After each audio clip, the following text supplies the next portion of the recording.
Really excited to start this conference off with a real speaker instead of me, and that would be Dr. Brian Beres from Agriculture and Agri-Food Canada.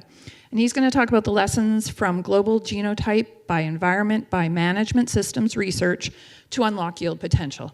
And so Dr. Beres is a senior research scientist with AFC in Lethbridge, an adjunct professor at the University of Alberta. In this role, he introduced the G/E/M framework to Canadian agriculture, which we all know and love, reinforcing a systems agronomy approach to shape how cropping systems are designed and optimized under climate variability. His impact on academia and industry has been recognized on several occasions, including the Alberta Seed Growers Honorary Life Award, Fellow and Distinguished Agronomist, Canadian Society of Agronomy, Canadian Journal of Plant Science, Best Paper in 2013 and 2025, and the Canadian Journal of Plant Science Outstanding Associate Editor.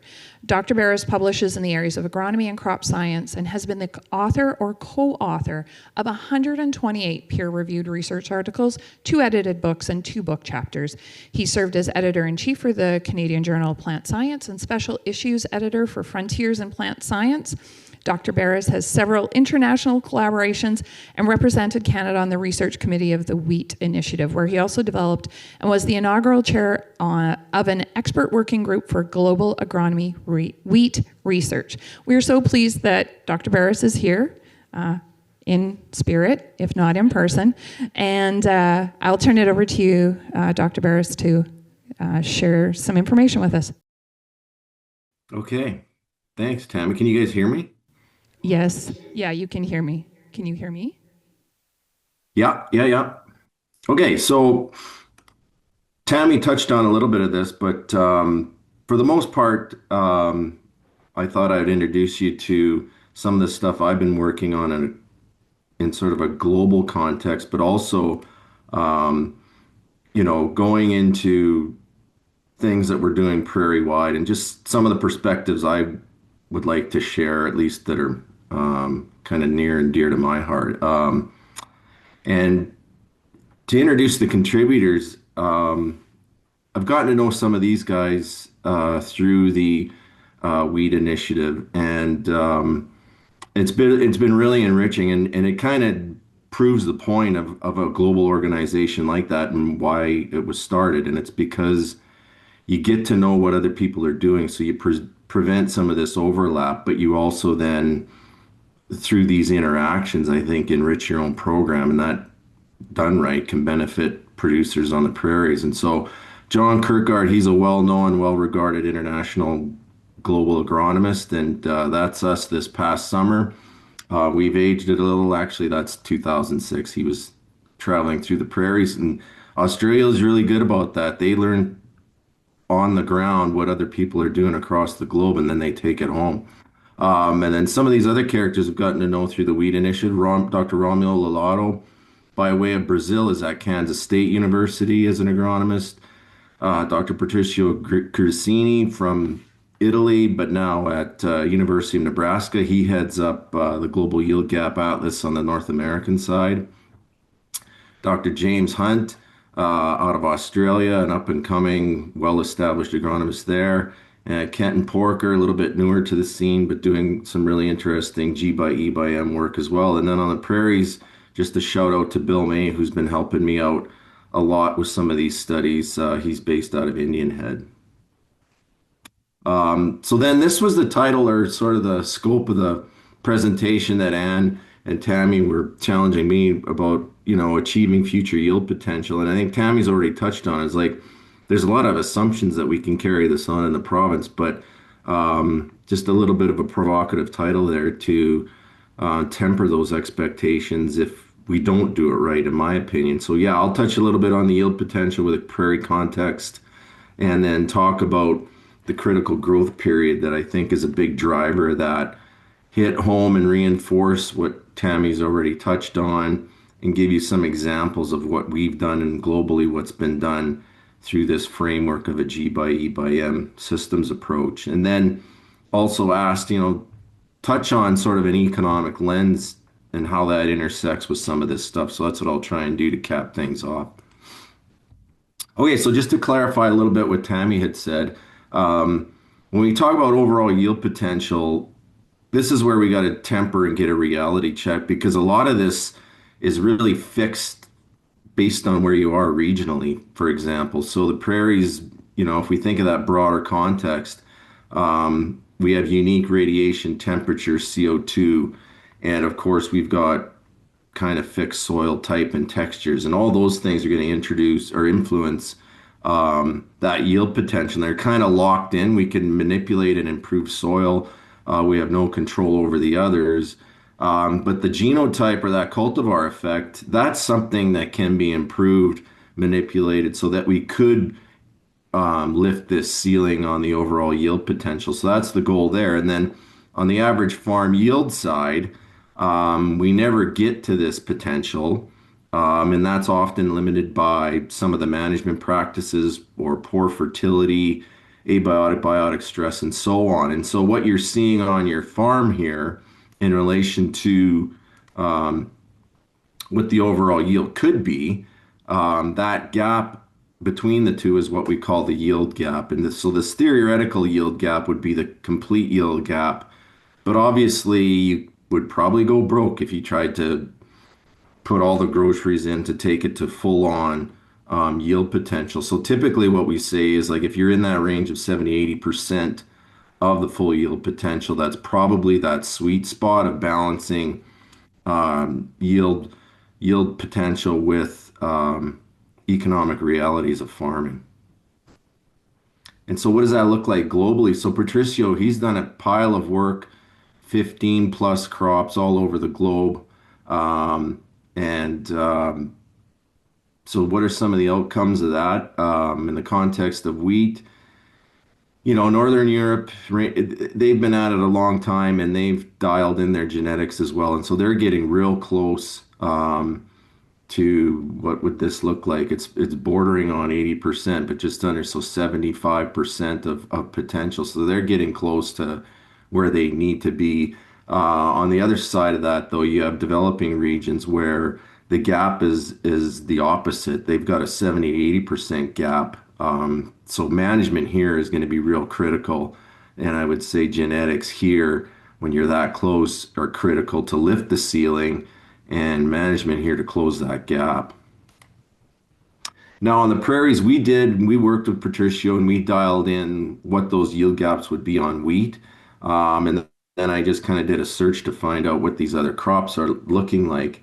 So for wheat on the prairies, we modeled it and established that probably 5 tons per hectare is our actual potential. So, in the neighborhood of 75 bushels. And then we're probably around 3.2 average wide.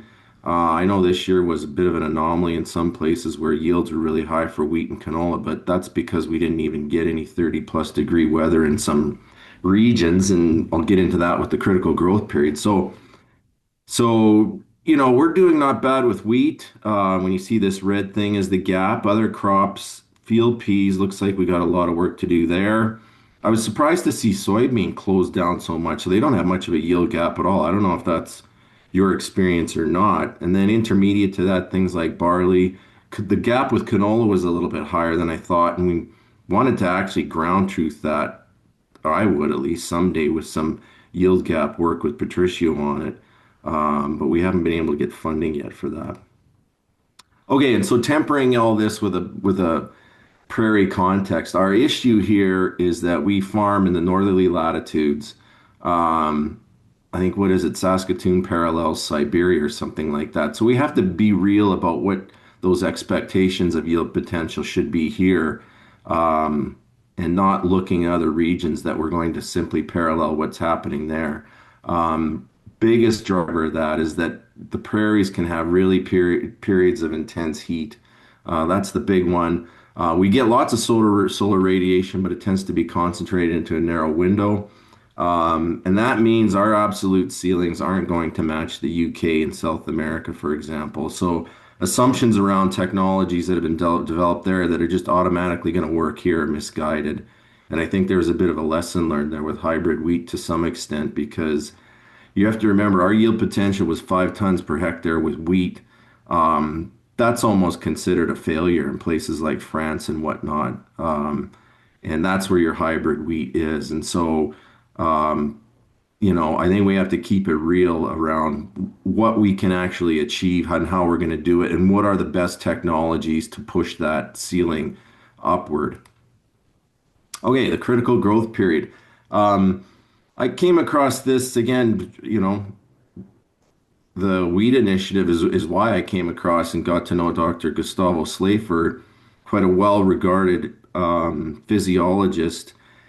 And he's sort of challenging conventional thinking on what it takes to optimize our yield or our yield potential. And so, from a physiology context, here are those different factors that contribute upward into overall yield. And the conventional thinking is those factors are driven in large part or influenced in a linear fashion. The longer we can stretch out the whole growing season, you have this upward positive linear relationship with yield. So yield's going to increase with duration of growing season. And he's like, well, just hang on a second. It's not the whole growing season. Really, what we need to be talking about is this critical growth period, basically starting at when the crop goes reproductive and ending about 10 days post anthesis. And that contends is the period of that crop that's going to most influence yield. And so from a practical standpoint, if you don't have your resources dialed in and this source strength here optimized at the critical growth period, you're not going to feed and properly transfer that to the sink, which is your seeds, for example. Seed number obviously affecting yield. So, for example, from a fertility standpoint, if you delay and cheat that crop and do a late in crop when there's not enough nitrogen for it at the start of the onset of the critical growth period, you're going to suffer on the yield point. And that's why we see that relationship with later applications of nitrogen more affecting protein content and not affecting yield. And that's kind of why. And so the explanation of how that then translates to influencing yield, if you look at the overall duration of the growing season here with winter wheat, and you see this period here, which is the critical growth period with these two arrows, think of that as a rubber band, and notice how bigger that is. Oh, it's stretched out more than our spring wheat here on the prairies, and that is the key as to why we typically see a 20% yield advantage with winter wheat over spring wheat. And why is that? Well, there's your critical growth period well and deep into July, August, where we almost always experience those 30 plus degree events. And anything around 31 degrees and higher leads to floret abortion in crops. And that obviously, because of seed number, kills your yield. Now, why are some countries like spring wheat in southern Chile or winter wheat in the northern hemisphere, why are they successful? Well, you can get 10, 11 tons per hectare of spring wheat down in Chile and get a stretched out critical growth period. They don't really experience those intense heat periods like we do on the prairies, and they still get the solar radiation. So in this case, our spring wheat band is a lot wider than the one we would see on the prairies. And so that's kind of my point about tempering expectations as well. Okay, so there's your yield potential, what's influencing it now, bringing it back to sort of a applied context. Then the three pathways, Tammy touched on it already, like the big one here, the genotype, consider that the ceiling and what you could do to actually push that ceiling upward. Pick your crop, pick your factors. Tammy already touched on that. And then environment, typically it's constraints we're dealing with, especially on the prairies here. So strategies that can try and buffer, overcome that are really important so that we can stabilize our yields as we're trying to increase them over time. And then, of course, the management piece is trying to unlock that potential of yield so that genotype can express to its full potential. And a lot of exciting things happening throughout agriculture, and management no different. And so here's a key I think that's often overlooked, though, and I'll touch on that later on as well. Is like, okay, those things are great, but they're useless unless we have a translational impact. And so what we're seeing on the research plots, absolutely guaranteeing that we know that to be the case. So one and done, 1 year, one location type thing, that's not going to work. There's got to be long-term, multi-location, multi-year studies that prove the hypothesis so that that innovation and practice can then be transferred to producer fields. And if we're successful at that, that can translate into achievements at a sectoral scale. And if that's proper, then we're making advancements on a global scale, sort of also including that context of food security that Tammy touched on. Okay, so what are some examples of how we as agronomists have tried and weave that together with this framework in mind? One thing that you may have heard about that we've been doing since around 2014 or so is this idea that I came sort of conceptualized while I was on an actual trip down to Montana State in late March. Farmers out in the field prepping land, and sort of it was a light bulb moment where I was like, why are we waiting and adhering to a calendar date? Why don't we use a different prescriptive practice that instead uses soil temperature? And so that was the idea here, and that's what sort of started this whole ultra early seeding concept of forget about calendar date, no matter when it occurs, that soil temperature trigger. And in this case, we were starting in the top 2 inches at 0 degrees. Anything colder than that, I didn't think we would get into the field anyway.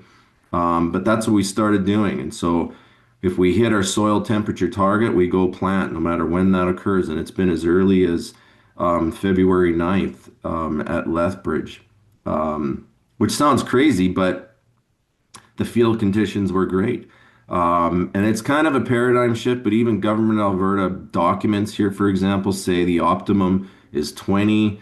I snagged this off of a tweet on Twitter where this retailer is saying, forget about going early, have a coffee, relax.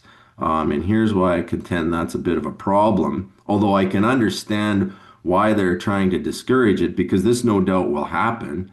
We planted Durham in February, and of course, you're going to get snow after February 9th, and this would look troubling, and did to me as well when we first started. But the fact is, they do just fine. And so you can see here, we're planting at 2 degrees ended up being kind of the sweet spot with almost all the wheat classes, but you start suffering this yield drag as the soil's warm if you haven't planted. And notice this is just 10 degrees. That previous recommendation is actually 20. And with that, we looked at a bunch of varieties, all the wheat classes. This is a Durham project. We just got this one accepted in crop science here the other day. Most of them amenable, maybe some genotype sort of responses happening with the genetics that are behind this variety transcend, but overall, even Durham's amenable to this practice. So there's your framework. Genotypes, not much of an issue there. We looked at all of it. I thought at first when I started this, we would need some special trait, but we didn't. But I would like to see our breeders or the upstreams sort of maybe take it one step further. Like, is there a flex trait we could build into our genetics so that it gives the farmer a lot more flexibility and confidence on when to plant? The environment obviously is all the cold abiotic stress. And then we did a ton of research on dialing in the management practices around this whole practice. Everything we've looked at, and we've come up with what I think are pretty sustainable solutions. And if you think it can't be done in Manitoba, for example, you haven't heard about AJ Cotton apparently, because this guy in Swan River Valley, pioneer out there, he didn't know any better because he wasn't influenced yet by the idea of calendar dates and crop insurance deadlines in relation to calendar dates. So he was just planting whenever he thought he could and should, and that he was going as early as March 25th in the late 1880s. So yeah, what's new is old, and what's old is new again. So kind of cool to see that. And back to the whole translation thing, which I think is extremely important. A lot of the benefits we're seeing with this practice are kind of what you would see with winter wheat, because we've been able to shift that critical growth period out of July. And that's allowed us, not really, at least so far, to have stretched that, but at least it gets us in the critical growth period away from those plus 30-degree events in July. And now the farmers are taking it on. And this isn't just a Lethbridge thing. This guy's up in central Alberta, growers in Saskatchewan, um, and elsewhere. And to the point now where we're talking about peer-to-peer translation and adoption of this. This is a seeding, ultra early seeding that Allison Davy, a grower, she and Greg Stamp just put this thing together, invited me along. And so they've taken it and they've done manipulations to it so that it works for them. And that farm that she showed was just amazing. So some other examples that we're doing, the wheat stem sawfly, not as much of a problem in Manitoba, but boy, in Saskatchewan and Alberta, when it gets going, is something, and it blew up just as I was starting my research program. So I went through, because we had no entomologists working on it.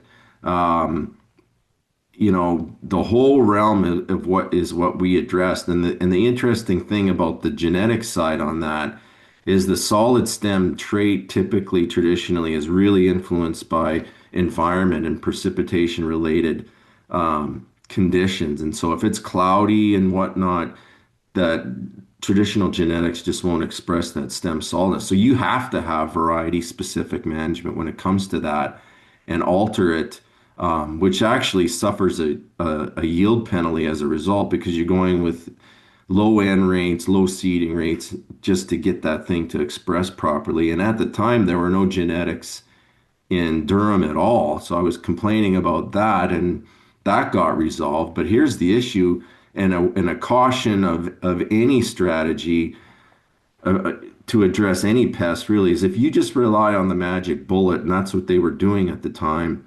Here's a solid stem variety that was just released as sawfly was blowing up in Saskatchewan. And this really isn't even a traditional area, but it ended up being 90% cut because of all the precip related conditions that they had. And there was just no stem solidness in this so-called solid variety. But the really cool thing that followed that, though, was the breeders in the Durham class came up with this sort of novel source of genetics that is really insensitive to those environmental conditions that relate to precip related conditions. And so these things ended up almost like tree trunks, Fortitude, Strongfield, Raymore, and the like. And so you could push management and still get optimal stem solidness. So it's kind of a win-win. And a good example is, like, if something happens on the G side, the really critical thing to make it synergistic is that have a responsive management package to go with that, because of how dynamic things could be with one little change in one area of this whole framework. And we've also done some work recently published on the canola side, where we were looking at hybrids, seeding densities, and of course we can say the seeding density and optimal seeding density is 120 seeds per square meter. Everybody's cheating that on account of seed input costs, but we were kind of nicely able to show why you can actually get away with really low seeding densities. And it's really this last bullet here, because of compensatory effects that plant has and the plasticity of it. As long as you don't have stress, though, and that's the big caveat here.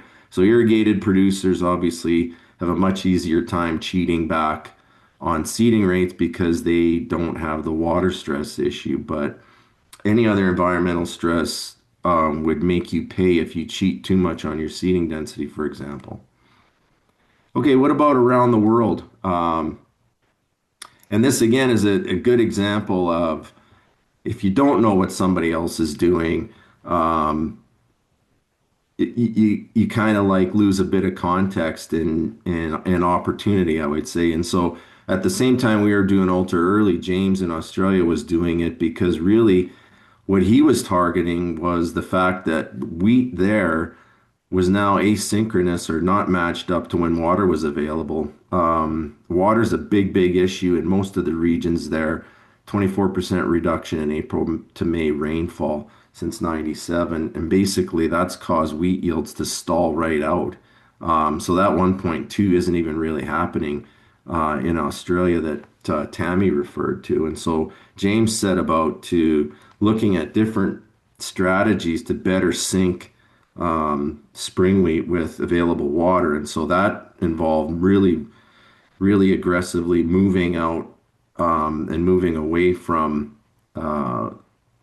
typical growing conditions and practices to where they went super early. And in fact, he even switched to winter wheat, I think, in some of his work just to do that. And the other cool thing that we did that I don't think we spend enough attention to in Canada is they also dialed in some genetics. And so if the critical growth period is really influential on yield, a key to that might be having these fast winter wheats that complete that period as fast as possible. The theory being, can we do that and still stabilize and maximize grain yields? And they contend that they've been able to do that in Australia. Now, Kenton here, although I've made it look like a desert, there's some super high rainfall areas in Australia as there is in New Zealand, where we see some of these world record yields for wheat and so on.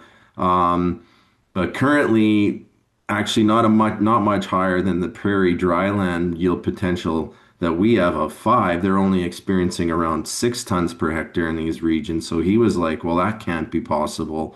Is there a better way on using a G by M approach to increase that? And so he arbitrarily decided that it should be closer to 10, which is almost a 50% increase in yield.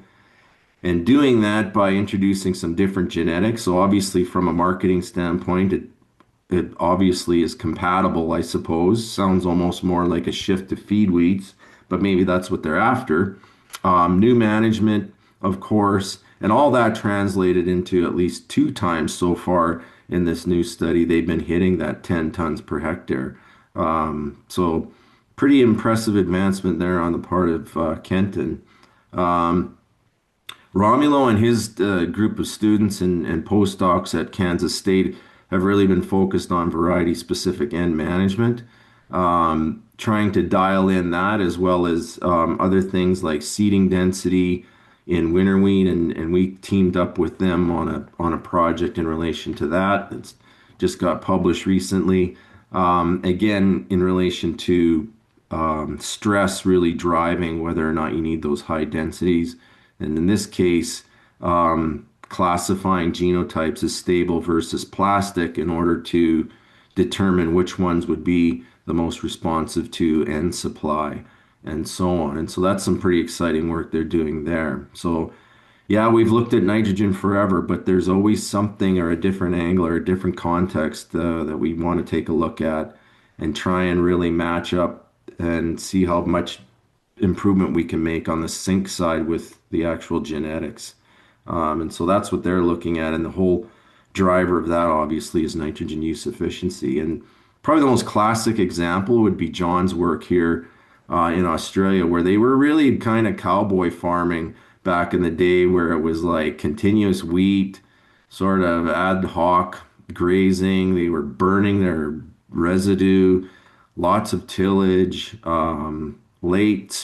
spring or late seeding, and just whatever genetics. And John was like, well, if we change that, which currently only gives us 1.6 tons per hectare, and we improve rotations, we can get a gain there. If we do a better job of weed control, we can get a gain there. Switch to no-till, change how we seed, and introduce some different genetics, in this case with a long coleoptile, so you can plant really deep to chase the moisture and not affect yield.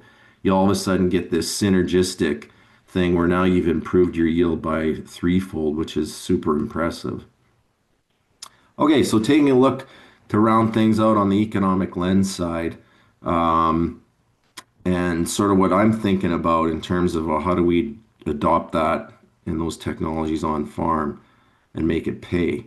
Lots happening on the tech side. You guys are probably going to talk about this during the conference anyway, but moving into autonomous, there's as one starting point, which I think is really kind of cool when you think about movies like the Logan movie, where in 2029, in this particular shot, they're out in the field and this farmer dude here, he's got a bunch of autonomous combines out there working, and I guess we arrived a little bit early because we're practically there already.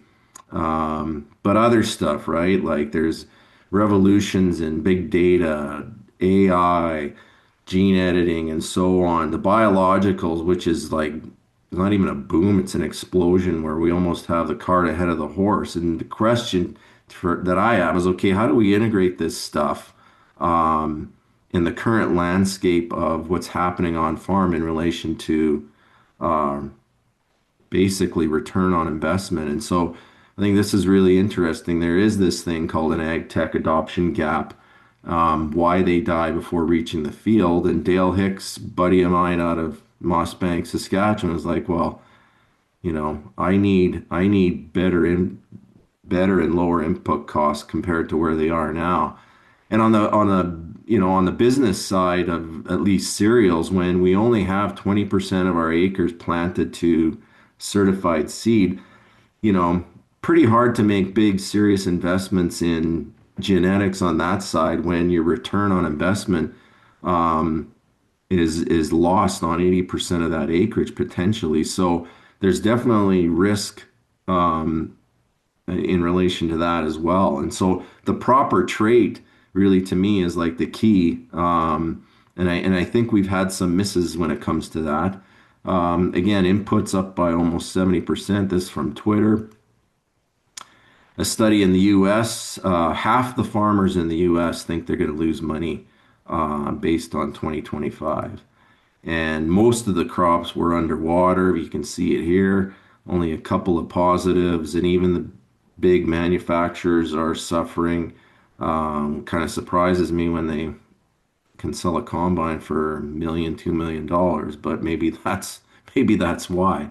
And it's not just on that side of things. I think on the research side of things, we got to get our act together as well. And Ken Giller here, who's a very eminent scientist and agronomist, he I think really dials it in here with this criticism of, what are we doing? And we're banging our heads against the wall when it comes to some of these areas. And if we keep on just obsessing about research at the molecular and microbiological level and ignore quantitative and agronomic sciences, we're in big trouble.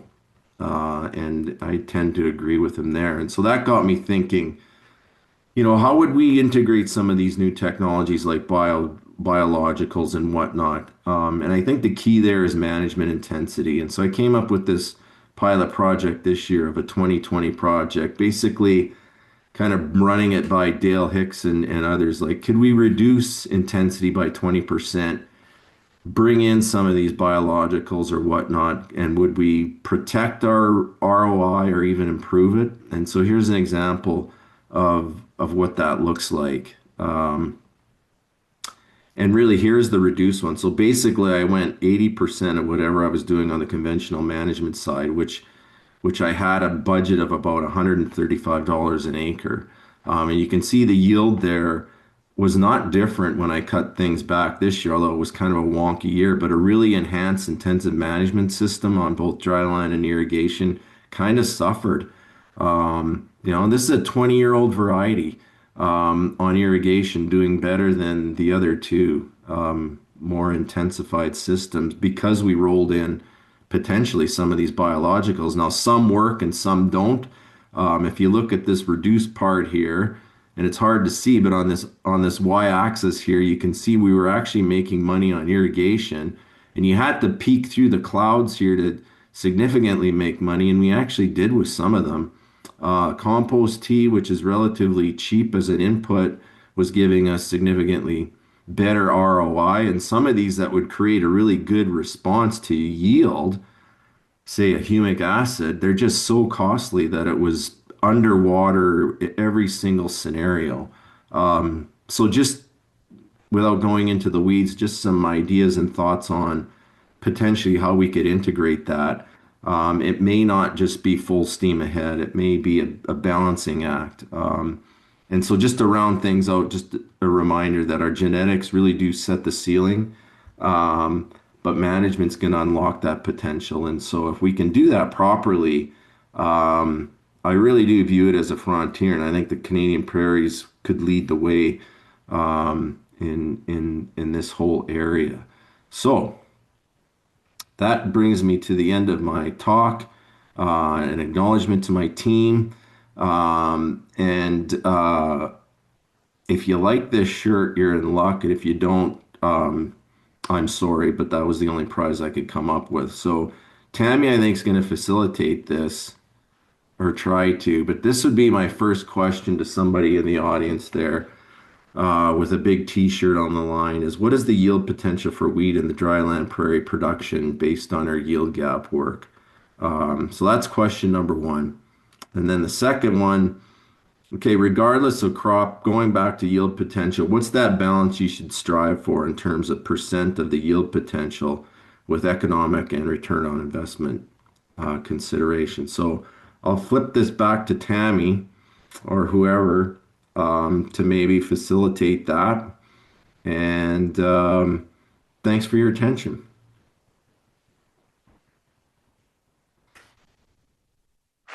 Thanks so much, Brian. All right. So, Brian, what was the first question? The first question, what's the yield potential on the prairies for wheat? What's the yield? Okay. What is? Oh, Marla's got her hand up. There's an online answer, which is going to make this even trickier. Is there someone in the room? Hurry. Well, if the online one's really good, we could always send it that way too. Apologies to the online people, but I don't know if we're going to mail them to you. Jay Wetter came up with a response. Declined. And he said, it's okay, you don't have to send it. Okay, is there someone in the room that wants to answer that other than Sven back there? No. Oh, come on. The speakers keep putting their hands up. No? All right, Brian, we failed on this one. Sure, Joachim, tell us what you think. Joachim. 5 tons per hectare? Bingo. Am I giving him a t-shirt, Brian? Yeah, give Joachim one. He can flash it around down in Minnesota. Excellent.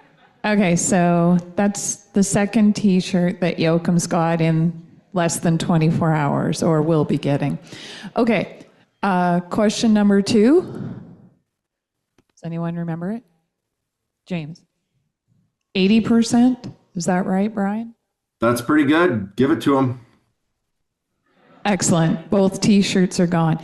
Do we have time for questions? Thank you so much, Brian. Yeah. Thanks, Brian.